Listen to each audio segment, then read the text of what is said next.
Hello दोस्तों, स्वागत है आप सभी का नीमी टेक्निकल क्लासेस के यूट्यूब फैमिली में। दोस्तों, सिंगल फेज इंडक्शन मोटर के सवालों के साथ मैं आप सभी के बीच उपस्थित हो चुका हूं। और दोस्तों, एमपीटीओ, डीआरडीओ, यूपी आर्मिनल जैसे वैकेंसी आ चुकी है और इन वैकेंसी का अभी एग्जाम होना बाकी है। इस दृष्टि से ये सिंगल फेज इंडक्शन मोटर वाली क्लास अति महत्वपूर्ण क्लास होगी। इसलिए दोस्तों, इस क्लास को अधिक से अधिक शेयर करें ताकि ये क्लास अधिक से अधिक स्टूडेंट्स के पास ये पहुंच सके। दोस्तों, चैनल पे पहली बार विजिट किए हैं तो चैनल को सब्सक्राइब जरूर करें और इस क्लास को एक लाइक जरूर करें। दोस्तों, अगर आपको अपने सपने पूरे करने हैं, जो आपने अपना गोल फिक्स कर रखा है, अगर उस लक्ष्य को आप कंप्लीट करना चाहते हैं तो आपको सुबह जल्दी उठना ही होगा। आपको लगातार मेहनत करना ही होगा, तभी जाके कुछ होने वाला है। किसी ने क्या खूब कहा है कि एक दिन पढ़ने से कुछ नहीं होता है, आपको लगातार नॉलेज को इकट्ठा करना होगा और इसी नॉलेज का पुल बनाकर आप 7 समंदर पार भी अपने लक्ष्य को हासिल कर सकते हैं। तो दोस्तों, बिना रुके बिना थके आप लगातार मेहनत करते रहिए, आपको सफलता जरूर हासिल होगी। तो चलिए दोस्तों, हम इस क्लास को यहीं से प्रारंभ करते हैं। देखिए 31 यानी कि पहला क्वेश्चन आपके सामने आ चुका है। दोस्तों, हर स्टूडेंट्स को अगर क्यों और कैसे का आंसर मिल जाए तो वो हर सवालों का आंसर कर सकता है। तो इस क्लास में हम क्यों और कैसे को जरूर दोस्तों ध्यान में रखते हुए प्रश्नों को सॉल्व करेंगे। देखिएगा, पहला क्वेश्चन है सिंगल फेज इंडक्शन मोटर के एयर गैप में घूमता हुआ मैग्नेटिक फ्लक्स की प्रवृत्ति कैसी होती है। अब ध्यान दीजिए कि सिंगल फेज इंडक्शन मोटर है, उसमें जो एयर गैप है इसको डायग्राम के माध्यम से समझते हैं। ये हमारी सिंगल फेज मोटर की स्टेटर और ये है रोटर। जब इसको हम सिंगल फेज की सप्लाई देते हैं तो इसमें वाइंडिंग होती है, एक रनिंग वाइंडिंग और एक स्टार्टिंग वाइंडिंग। इसमें क्या होता है, फ्लक्स उत्पन्न हो जाता है। और ये जो रोटर है और स्टेटर, इनके बीच में एयर गैप है। इस एयर गैप में मैग्नेटिक फ्लक्स घूमना स्टार्ट करता है। किस स्पीड से? ns स्पीड से, सिंक्रोनस स्पीड से। तो ये जो एयर गैप में ट्रेवल करता हुआ मैग्नेटिक फ्लक्स है, ये किस नेचर का है आपको ये बताना है। तो देखना, ये सिंक्रोनस स्पीड से घूम रही है और जो इसका नेचर है ये स्पंद यानी कि पल्सेटिंग नेचर के ये होते हैं, पल्सेटिंग नेचर के। अगर दोस्तों पल्सेटिंग नेचर के ना होते, अगर ये अल्टरनेटिंग नेचर के होते तो हमारी single phase induction motor self start होती है। तो सेल्फ स्टार्ट ना होने का वजह क्या है कि जो रोटेटिंग मैग्नेटिक फ्लक्स है वो पल्सेटिंग है, जिसके वजह से single phase induction motor self start नहीं होती। अगर आपसे यहाँ पे डीसी मोटर के बारे में पूछता कि डीसी मोटर में जो फ्लक्स उत्पन्न होती है वो कैसी होती है, दोस्तों वहां पे स्टैटिक होती है। कैसे? स्टैटिक यानी कि स्थिर चुंबकीय फ्लक्स होती है डीसी मोटर के अंदर। और एसी मोटर की जो सिंगल फेज है वो पल्सेटिंग एयर गैप में घूमता हुआ जो फ्लक्स है वो पल्सेटिंग नेचर की होती है। दोस्तों, जो 3 फेज इंडक्शन मोटर होती है उनमें जो फ्लक्स उत्पन्न होता है वो अल्टरनेटिंग नेचर के होते हैं। लेकिन कुछ ऐसे मोटर हैं जो 3 फेज होने के बावजूद भी उसमें जो फ्लक्स है वो फ्लक्स अल्टरनेटिंग ना होने के बजाय वो स्थिर फ्लक्स होती है, जैसे कि सिंक्रोनस मोटर। क्लियर? तो इसका आंसर होगा option number D. Next question है कि शेडेड पोल इंडक्शन मशीन की अधिकतम कार्यकारी शक्ति कितनी होती है। दोस्तों, जो सिंगल फेज का शेडेड पोल मोटर है, इस मशीन की मैक्सिमम कार्यकारी शक्ति कितनी होती है? बहुत ही कम होती है, क्योंकि जो इसका स्टार्टिंग टॉर्क होती है, इसका जो स्टार्टिंग टॉर्क है ये अति निम्न होती है, बहुत ही कम होती है। और इसकी जो एफिशिएंसी है, कार्यकारी क्षमता और दक्षता, ये भी बहुत कम होती है। क्लियर? ये कितना होती है? 35%। इसलिए इसका प्रयोग अक्सर खिलौनों के अंदर किया जाता है। एक खिलौना है, देखिए, जिसकी प्लास्टिक की बॉडी है। अब प्लास्टिक की बॉडी में कितना अधिक टॉर्क चाहिए कि प्लास्टिक की बॉडी को एक स्थान से दूसरे स्थान तक एक मशीन की मदद से उसको चलाया जा सके। प्लास्टिक की बॉडी बहुत हल्की होती है, बहुत ही मिनिमम टॉर्क चाहिए, बहुत ही कम टॉर्क चाहिए टीएस का मान अगर बहुत कम हो तो भी प्लास्टिक वाली बॉडी की जो खिलौना है उसको आराम से दोस्तों आगे पीछे कर सकते हैं। क्लियर है? तो जो स्टार्टिंग टॉर्क होती है वो बहुत कम होती है और जो इसकी मैक्सिमम एफिशिएंसी है वो 35%, यानी कि इससे अधिक इसकी दक्षता नहीं हो सकती है। क्लियर? और शेडेड पोल मोटर एक ऐसी मोटर है जिसका दोस्तों कंस्ट्रक्शन के बाद, यानी कि मशीन एक बार बन चुकी है तो इसकी स्पीड को चेंज नहीं किया जा सकता है। क्लियर है? नेक्स्ट चलिए, डीसी से संचालित होने वाली मोटर को यदि एसी पावर से संचालित किया जाए तो क्या होगा? ऑप्शन पढ़िएगा कि स्पार्किंग का कोई असर नहीं होगा, दक्षता बढ़ जाएगी, स्पार्किंग बढ़ जाएगी या उच्च टॉर्क प्राप्त होगी या फिर एमएमएफ का मान बढ़ जाएगा। इसका आंसर दीजिए कि अगर डीसी से संचालित होने वाली एक मोटर है उसको हम मिस्टेक से एसी दे देते हैं तो क्या होगा? आप कॉन्सेप्ट को क्लियर करते हुए चलिए दोस्तों। अगर डीसी मोटर है उसको आप एसी दे देंगे तो होगा क्या कि जो स्पार्किंग है ये बढ़ जाएगी। क्या होगी? स्पार्किंग का मान बहुत अधिक हो जाएगी। अब यहाँ पे अधिक होने का मतलब क्या है कि क्यों अधिक हो जाती है? देखना, जो एसी पावर होती है उसमें एक होता है इंडक्टेंस। क्या होता है? इंडक्टेंस। वो इंडक्टेंस क्या करता है दोस्तों? आपने देखा होगा कि जो बोर्ड होती है घरों पे, जो स्विच बोर्ड होती है, उस बोर्ड को जब आप ऑन ऑफ करते हैं तो कभी स्पार्किंग होती है तो आप कहते हैं कि स्विच खराब है। स्विच खराब नहीं होती, उस स्विच के जो कॉन्टेक्ट पॉइंट है उस पॉइंट पे इंडक्टेंस का मान बहुत हाई होता है। जब इंडक्टेंस अधिक होती है तो स्पार्किंग होती है। वही कंडीशन यहाँ पे भी है। डीसी में इंडक्टेंस नहीं होती है, ओनली वन एसी में इंडक्टेंस होती है। तो जब आप उसको एसी सप्लाई देंगे तो इंडक्टेंस होगा और वो इंडक्टेंस क्या करेगी? स्पार्किंग करेगी, इसलिए स्पार्किंग का मान अधिक हो जाएगी। क्लियर? अगर आपसे ये कह देना कि एसी मोटर है और उसको डीसी दे दिया जाए तो क्या होगा? तो सिंपल सी बात है दोस्तों, कॉइल उसकी बर्न हो जाएगी, मोटर जल जाएगी। अब वजह क्या है जलने का? तो सुनना बात को कि जो इंडक्शन है ये केवल एसी में होती है, लेकिन आपने उसको डीसी सप्लाई दे दिया। इंडक्शन क्या करता है कि करंट का जो प्रवाह है ना इसको विरोध करता है, करंट को कंट्रोल करता है। जो एसी पावर होती है उसमें करंट को कंट्रोल करने के दो फैक्टर होते हैं, पहला प्रतिरोध और दूसरा इंडक्टर। पहला प्रतिरोध, दूसरा इंडक्शन। क्लियर? तो वो क्या करता है, वो दोनों फैक्टर मिलके करंट को कंट्रोल करते हैं, लेकिन डीसी में तो इंडक्शन होता ही नहीं है। तो करंट को कंट्रोल करने के लिए केवल और केवल रेजिस्टेंस है। तो रेजिस्टेंस कितना कंट्रोल करेगा? इसलिए हाई अमाउंट का करंट फ्लो होता है और कॉइल को जला देती है। इसलिए एसी मोटर को अगर डीसी देंगे तो मोटर जल जाएगी, अगर डीसी मोटर को एसी देंगे तो स्पार्किंग अधिक होगी। क्लियर? तो इसका आंसर ऑप्शन नंबर सी होगा।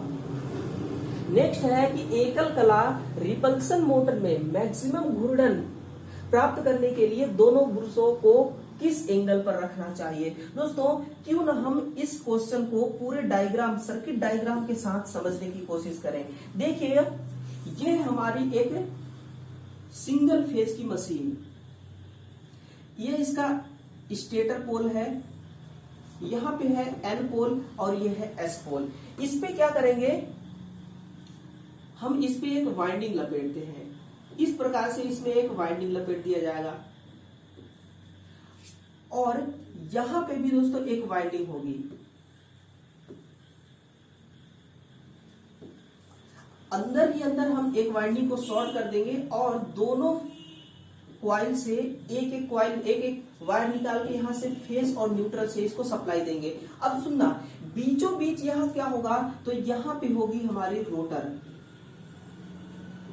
यहां पे होगी एक रोटर। अब देखना दोस्तों, इसमें क्या होती है? कार्बन ब्रुश होती है। इसको हम एक्सिस, इसका एक्सिस डिनोट करते हैं। ये है एक एक्सिस और ये 90 डिग्री का एक्सिस ये है। क्लियर?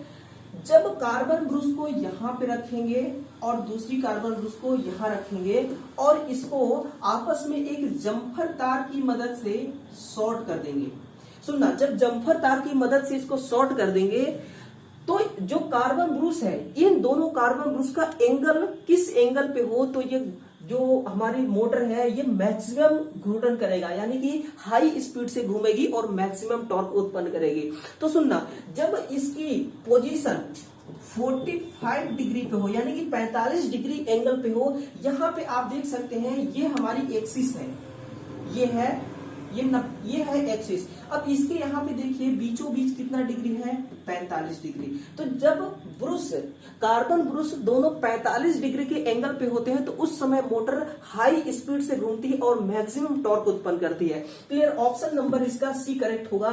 ऑप्शन ई में कहा गया है कि 0 डिग्री एंगल। अगर इस कार्बन ब्रुश को यहां से हटाकर यहां पे लगा दिया जाए तो उस समय क्या होगा दोस्तों, टॉर्क 0 होगा। और जब टॉर्क 0 होगी, मोटर तो चल रही है लेकिन टॉर्क 0 होगी, तो जो मोटर का रोटर है वो क्या करने लगेगा, वो वाइब्रेशन करने लगेगा, वहीं पे हंटिंग करने लगेगा, लेकिन मोटर घूर्णन नहीं करेगा, मोटर का जो रोटर है वो नहीं घूमेगी। ऑप्शन ए कह रहा है कि अगर 90 डिग्री एंगल पे रख दे, यानी कि कार्बन ब्रुश को हम यहां पे रखें तो क्या होगा, जब कार्बन ब्रुश को आप यहां पे रखेंगे उस समय दोस्तों उस समय भी टॉर्क 0 हो जाती है कि, और जो स्टेटर और रोटर है ये चुंबकीय रूप से लॉक हो जाता है। क्या? जब चुंबकीय रूप से लॉक हो जाता है तो जो रोटर है ये ब्लॉक हो जाती है। ठीक है, 90 डिग्री एंगल पे रोटर क्या होता है, ब्लॉक हो जाती है, इसलिए टॉर्क 0 डिग्री हो जाती है। क्योंकि अगर रोटर और स्टेटर का जो पोल है ये आपस में सिंक्रोनाइज्ड हो गए तो जो ईएमएफ उत्पन्न होता है इस रोटर पे वो 0 हो जाएगा। और जब ईएमएफ 0 हो जाएगी तो दोस्तों रोटर पे किसी भी प्रकार का कोई बल नहीं लगेगा और मोटर स्टैंड स्टिल पोजीशन पे आ जाएगी। फिलहाल इसका option number B correct answer होगा। और नेक्स्ट क्वेश्चन देखिएगा, सार्वत्रिक मोटर का अधिकतम स्पीड किस सीमा तक होती है? इसका आंसर दीजिए कि जो यूनिवर्सल मोटर है, इस मोटर का जो हाई स्पीड है ये कितना तक हो सकता है, मैक्सिमम कितना हो सकती है? तो देखिए 10,000 आरपीएम, 3,000 आरपीएम, 40,000 आरपीएम, 20,000 या 50,000 आरपीएम। तो देखिए दोस्तों, जो यूनिवर्सल मोटर है, सिंगल फेज की जो यूनिवर्सल मोटर है, इस मोटर का जो हाई आरपीएम होती है, हाई स्पीड होती है, वो 40,000 आरपीएम तक होती है। कितना? 40,000। आपने मिक्सर ग्राइंडर जरूर देखा होगा जो घरों में इस्तेमाल किया जाता है, कभी उसके रोटर को घूमते हुए देखना, यानी कि जो उसके शाफ्ट के ऊपर दोस्तों एक बम्बाट लगा होता है जिसपे कटोरी को फिक्स किया जाता है ना, तो उसको कभी देखना कितना हाई स्पीड से घूमती है, उसका स्पीड 40,000 आरपीएम तक भी हो सकता है। क्लियर? तो ये इसका करेक्ट आंसर है ऑप्शन नंबर बी। और नेक्स्ट देखिए कि यूनिवर्सल मोटर में स्पीड कंट्रोल सिस्टम के प्रतिरोध नियंत्रण विधि का उपयोग कहाँ किया जाता है? ऑप्शन है कि फ्रूट मिक्सर में, या सिलाई मशीन में, या लकड़ी ग्राइंडर, या इनमें से सभी में। देखना, जो यूनिवर्सल मोटर होती है दोस्तों उसमें स्पीड बहुत अधिक होती। अभी आपने देखा 40,000 आरपीएम, यानी कि 1 मिनट में 40,000 राउंड वो कंप्लीट करेगी रोटर। तो इतना हाई स्पीड को कंट्रोल करने के लिए 3 मेथड उपयोग किए जाते हैं। पहला होता है सेंट्रीफ्यूगल, और दूसरी होती है फील्ड टैपिंग, और तीसरी होती है प्रतिरोध नियंत्रण विधि। तो ये जो प्रतिरोध नियंत्रण के द्वारा हम स्पीड को कंट्रोल करते हैं, तो ये कहां पे किया जाता है? तो देखना, जो सिलाई मशीन होती है उस सिलाई मशीन में भी यूनिवर्सल मोटर लगी होती है। तो सिलाई मशीन में जब उस मशीन की स्पीड को हमें कंट्रोल करना है तो वहां पे हम रेजिस्टेंस कंट्रोल मेथड का यूज करते हैं। क्लियर? तो कहां पे करेंगे? सिलाई मशीन में प्रतिरोध नियंत्रण विधि द्वारा हम स्पीड को कंट्रोल करेंगे। और सुनना, जो सेंट्रीफ्यूगल स्विच के द्वारा स्पीड को कंट्रोल किया जाता है उसको जो औद्योगिकों में बहुत बड़े आकार के फ्रूट मिक्सर होते हैं, जहां पे चटनी तैयार किया जाता है और मसाले तैयार किए जाते हैं, वो वाले मिक्सर ग्राइंडर में हम सेंट्रीफ्यूगल स्विच के द्वारा उसके स्पीड को कंट्रोल करते हैं। और तीसरी होती है दोस्तों, उसको सुनना, फील्ड टैपिंग। आपने घरों में देखा होगा कि छोटी यूनिवर्सल मोटर वाली जो फ्रूट मिक्सर होता है, मिक्सी ग्राइंडर, उसमें फील्ड टैपिंग, उसमें एक रेगुलेटर लगी होती है। रेगुलेटर को जब आप डाउन करते हैं तो स्पीड डाउन होती जाती है, जब रेगुलेटर को बढ़ाते हैं तो स्पीड बढ़ती जाती है। तो कौन से वहां मेथड का उपयोग करके स्पीड को कंट्रोल कर रहे हैं? वहां पे फील्ड टैपिंग का, है ना, तो वहां पे फील्ड टैपिंग द्वारा स्पीड को कंट्रोल किया जाता है। क्लियर है। नेक्स्ट देखिएगा कि अक्सर सिंगल फेज इंडक्शन मोटर में उपयोग किया जाने वाला सेंट्रीफ्यूगल किस प्रकार का स्विच है। सेंट्रीफ्यूगल स्विच किस प्रकार का स्विच है। उपरोक्त में से सभी सी व ई दोनों वैद्युतिक स्विच है या चुंबकीय या यांत्रिक स्विच है, इसका आंसर आपको देना है। देखिएगा जो अक्सर सिंगल फेज इंडक्शन मोटर होती है उसमें सेंट्रीफ्यूगल स्विच जरूर लगी होती है।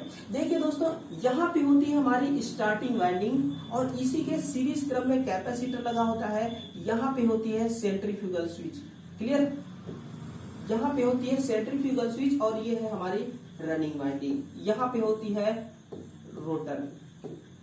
ये हमारी सेंट्रीफ्यूगल स्विच है। क्लियर। ये क्या है, सेंट्रीफ्यूगल स्विच, CFS। ये क्या करता है, ये कौन सी स्विच है ये पूछा गया है, तो ये एक प्रकार की यांत्रिक स्विच होती है। कौन सी एक प्रकार की ये यांत्रिक स्विच होती है। अब ध्यान देना दोस्तों, ये यांत्रिक स्विच किस फोर्स पे क्या काम करता है, तो ध्यान देना ये सेंट्रीफ्यूगल फोर्स पे काम करता है। किस पे, सेंट्रीफ्यूगल फोर्स पे। करेक्ट आंसर होगा ऑप्शन नंबर ई। अब देखिएगा नेक्स्ट क्वेश्चन है कि डबल कैपेसिटर मोटर में यदि सेंट्रीफ्यूगल स्विच ओपन ना हो तो क्या होगा। अब ध्यान देना, यहां पे हम डायग्राम के साथ समझते हैं इस सवाल को।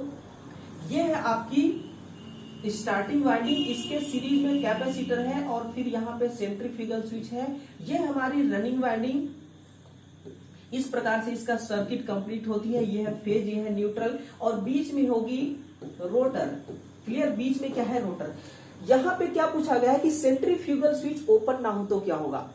मोटर को सप्लाई देते हैं, मोटर स्टार्ट हो जाती है। जैसे ही मोटर का रोटर अपने सिंक्रोनस स्पीड के आसपास पहुंचती है, यानी कि अपने फुल लोड स्पीड के 75% स्पीड पे पहुंचती है, तो मोटर को इस प्रकार से मोटर में लगने वाले इस सेंट्रीफ्यूगल स्विच को इस प्रकार से कनेक्ट करते हैं दोस्तों कि जैसे ही मोटर का रोटर 75% स्पीड प्राप्त कर ले अपने फुल लोड पर, अपने फुल RPM का, तो ये सेंट्रीफ्यूगल स्विच ओपन हो जाना चाहिए। लेकिन अगर ये ओपन ना हो तो क्या होगा, सबसे बड़ा पंगा यहां पे है। अगर ओपन ना हो तो क्या होगा, कैपेसिटर नष्ट हो जाएगी। अब कैसे नष्ट होगी, सुनना इस बात को।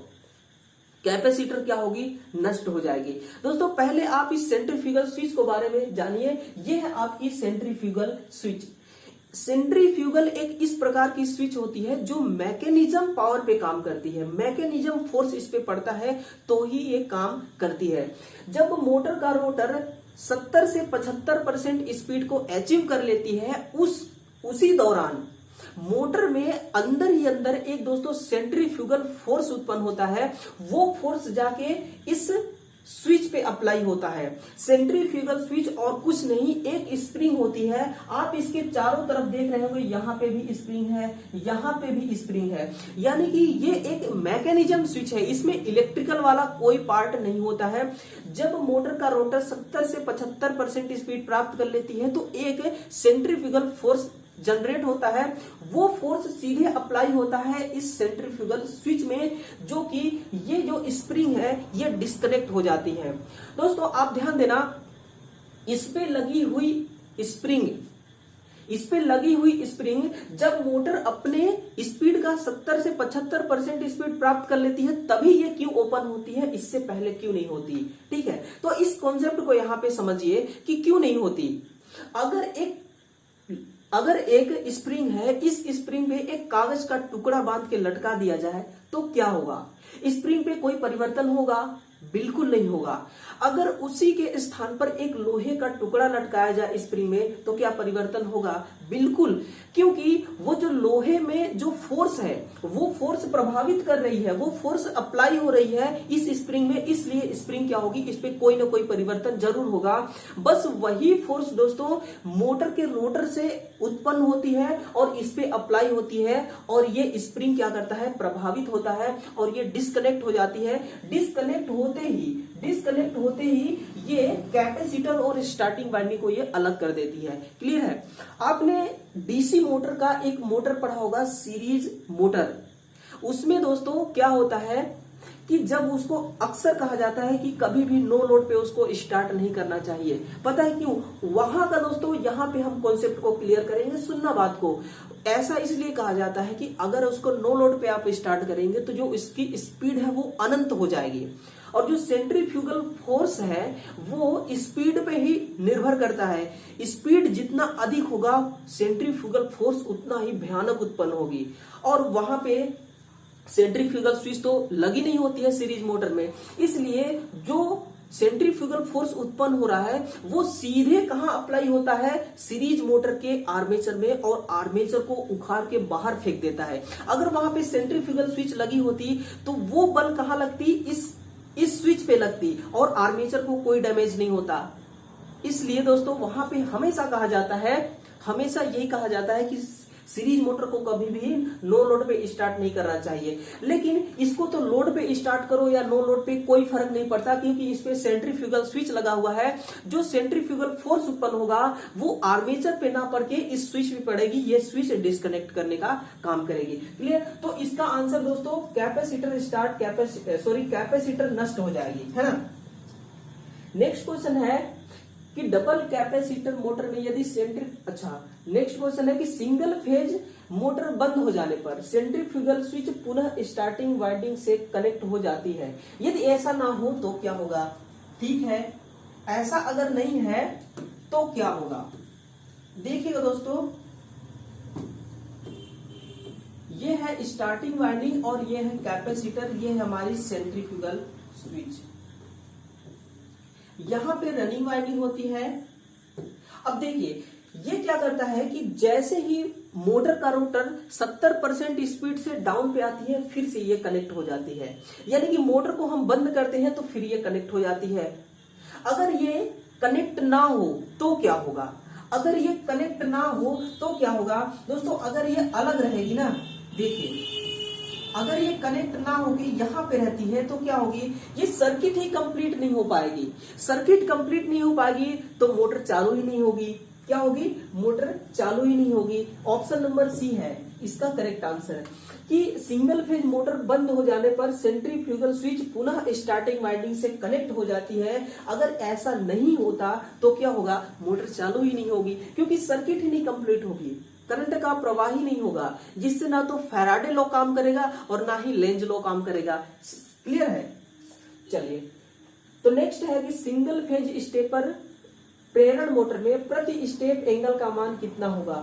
1.8 डिग्री या 2.5 डिग्री, 7.5 डिग्री या 18 डिग्री, 18 डिग्री या सभी। ऑप्शन तो दोस्तों ऑप्शन नंबर ई करेक्ट होगा कि सभी। अब सुनना मेरी बात को, यहां पे देखिए दोस्तों, आपने घड़ी जरूर देखा होगा। घड़ी का यहाँ पे होती है सुई, क्लियर? यहाँ पे लिखी होती है 12, यहाँ पे होती है 6, यहाँ पे होती है 3 और यहाँ पे होती है 9। क्लियर? यहाँ पे क्या होती है? 9। जब एक घड़ी का एक सुई एकदम 90 डिग्री एंगल पे होती है, क्लियर? 90 डिग्री एंगल पे होती है, जब ये सुई क्या करती है? सेकेंड वाली सुई एक पॉइंट आगे जाती है तो ये यहाँ पे आ जाती है, फिर एक पॉइंट आगे जाती है तो ये यहाँ पे आती है, फिर एक पॉइंट आगे जाती है यहाँ पे आती है, फिर ऐसे करके ये 3 के सामने चली जाती है। तो देखना हर बार ये एक एंगल कंप्लीट कर रही है, हर बार ये एक एंगल कंप्लीट कर रही है। इसी प्रकार से जो स्टेपर इंडक्शन मोटर होता है, इसका जो रोटर होता है ना, ये दोस्तों खटाखट नहीं चलती। इसका जो रोटर है ये स्टेप बाय स्टेप में चलती है। तो वो कितने कितने डिग्री का स्टेप ले सकती है? वो 1.8 डिग्री का भी स्टेप ले सकती है, 2.5 डिग्री का भी, 7.5 और 18 डिग्री का भी स्टेप ले सकती है। और इतने स्टेप के बाद वो फिर धीरे धीरे करके एक अपना पूर्ण चक्र कंप्लीट करेगी, है ना। जब ये 360 डिग्री दोस्तों ये घूम जाएगी तब रोटर का एक पूरा चक्कर माना जाएगा। तो आपसे ये पूछा गया है कि प्रेरण मोटर का प्रति स्टेप एंगल का मान कितना होता है। तो ये सारे इसके एंगल के ही मान है, आप इसको नोट कर लीजिए। ये एग्जाम में दोस्तों पूछा जा चुका है और बार बार पूछा जा चुका है, ठीक है। तो दोस्तों बस इस क्लास में इतने ही क्वेश्चन थे जो कि कंप्लीट हो चुकी है। दोस्तों इस चैनल को सब्सक्राइब करें, चैनल को लाइक करें और दोस्तों इस वीडियो को, इस क्लास को अधिक से अधिक शेयर करें ताकि अधिक से अधिक स्टूडेंट्स इस क्लास को देख सके। दोस्तों कल फिर से मिलते हैं एक नई क्लास और एक नई उम्मीद लेके, तब तक के लिए दोस्तों थैंक यू।